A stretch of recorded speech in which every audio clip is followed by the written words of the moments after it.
probably 5-6 years ago or so. Like many people, right, on YouTube, started kind of having this idea that I should start a YouTube channel. That being said, that was like 5 or 6 years ago, and I just started the channel last year. It took me several years to kind of like work up the courage to do it. So I kind of wanted to share with people today a little bit about my experiences with starting a YouTube channel, and basically how it's changed my life, kind of right before I'm at 650 followers. So before 650 followers. So a lot of people do it around 500. Kind of started planning this video around 500, but I really wanted to think about what it has, like how has it changed my life? I really wanted to give it a lot of thought. So it's been a few weeks now and stuff, and I really have finally kind of condensed it down to what I think it is. And also I wanted to share with you guys a few, kind of like tips and tricks as to how I kind of got out of my own way a little bit and got started.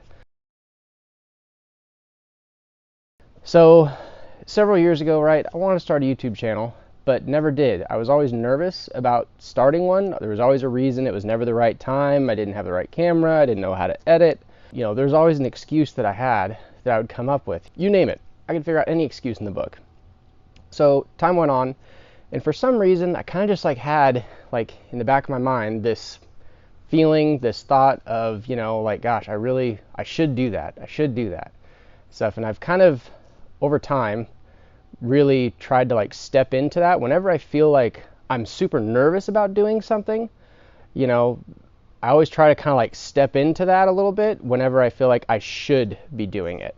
Usually it's just outside of my comfort zone. That's usually what that kind of means with how I work. And if you only live within your comfort zone, you're never going to get, to everything you want, because everything you want is usually on the outside of that comfort zone. So if you don't ever push the limits of your comfort zone, it's never going to get better. I decided then I'd start a YouTube channel, and the way I kind of coaxed myself into it a little bit was pretty much I'm going to start it to basically be like a digital, online storage platform for kind of my life, I guess. I wanted to be able to, in 5, 10, 15, 40 years from now, I want to be able to look back and see all the fun stuff that I've done. So that's kind of what got me started. Then, from there, the snowball kind of started to go.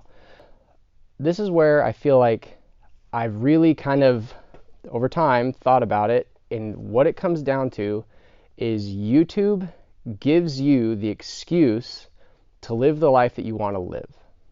Now, it sounds a little weird, sounds a little simple, but basically, most of us, at least this is me, right? The YouTubers that I watch and follow are all the people who are doing all the super fun, crazy stuff with cars, driving fast cars, blowing stuff up, doing all kinds of fun stuff, traveling all over, all that, right? Those are the people that I tend to watch, just because that's kind of they're living the life that I want to live, right? So I kind of, for, however long the video is, 10 minutes, 20 minutes, I kind of get to vicariously live through them, being on camera. So taking that, I was the best part about YouTube so far is it has been the reason and the excuse for me to go out and do all of the fun things that I wanted to do anyway, right? It's been the, kind of like the catalyst for, oh, I really want to go do this, or I really want to go here and stuff. And what would normally stand in my way is be it's a pain in the butt, don't really want to pack everything up, don't want to make, reservations or whatever and stuff. I'd rather just stay home, get things done around here. This way it's now no, I need something cool, something fun, something exciting to go make content about. So that's really what it's done, is it's really kind of pushed me outside of that, kind of like that daily humdrum that we all kind of get lulled into, right? You get up, you eat, you go to work, you come home, you hang out with the family for a bit, and you go to bed, and you wake up, you repeat, right? It's just that same cookie cutter routine, and YouTube is, in my opinion, the best tool for breaking that, because you need to make cool content. Deep down inside, the kind of content that you would find interesting, and so that's the kind of content that you need to go make, right? Because you're not the only one that will find that super interesting. I guarantee it. If you think it'd be interesting, there's a bunch of the people out there who think it'd be super cool too, which means you need to go do those fun things, have those fun experiences, right? And take the camera and take the audience along with you. That's really what it's done for me. Now, that's all easy to talk about, but getting there and getting out of my own way was super challenging. And that's where I want to share a few tips, I guess, on how I kind of got out of my own way. So a little bit about me. I knew nothing about videoing anything, right? I knew absolutely nothing about video editing. I didn't even know video editing software. Like I literally had to Google video editing software in order to find what to even like search and research to learn about it. Like I knew nothing. Okay, didn't know anything about Photoshop, didn't know how to upload a YouTube video. I literally had to YouTube how to upload a YouTube video, right? So my point is, I knew nothing. Went to school for engineering, really good at math, really good at numbers, not a creative person. So to get past that, what I did is I, videoed several things. My first video that I posted was actually a work video, right? Running equipment. We were clearing out this small plot of land. So I videoed that. And then I was really nervous about posting a video, right? Because it's kind of like putting yourself out there in a way. So what I did is I actually paid someone on Fiverr to edit it for me. This is going to sound super bad, but I picked the cheapest, worst reviewed option that I could find for video editing because I wanted, frankly, I wanted a garbage edit. Like I wanted someone who would not do the best job in the world. So I literally paid $5 for it.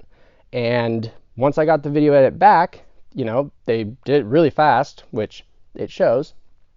But there was all kinds of stuff about it I didn't like. But my thing was, nope, I'm going to post this video because that now is my benchmark, right?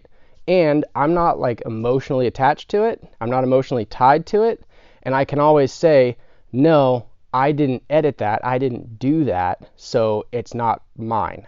If that kind of makes sense. So it kind of like almost removes me from it emotionally a little bit, if that kind of makes sense, so that it was a lot easier for me to put that out there. Now, what I did is then learned how to edit videos. When I would say learn how to edit videos, I YouTubed how to edit videos.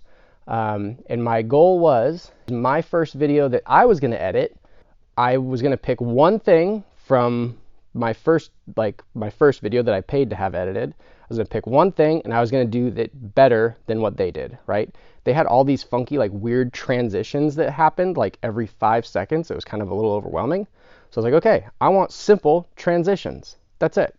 And to me, that would make this new video better than the last video. So that's what I did, right? So now I just try to improve something a little bit each time when I'm editing.